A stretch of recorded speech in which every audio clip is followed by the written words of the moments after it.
Ancaq mən onu da bilirəm ki, yerlərdəki bəzi məmurlar məcbur olub o qanunsuz hərəkətləri icra edirlər. Onların əlbəttə ki, üzərinə düşən məsuliyyət tamamilə başqa yanaşmanı tələb edirdi.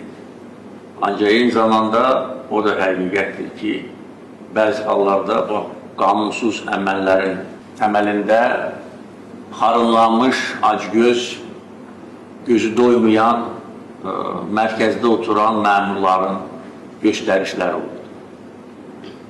Amma yenə də deyirəm, sağlamlaşdırma və təmizləmə siyasəti nəticəsində artıq əminəm ki, sizə heç kim qanunsuz tapşırıq verməyəcək.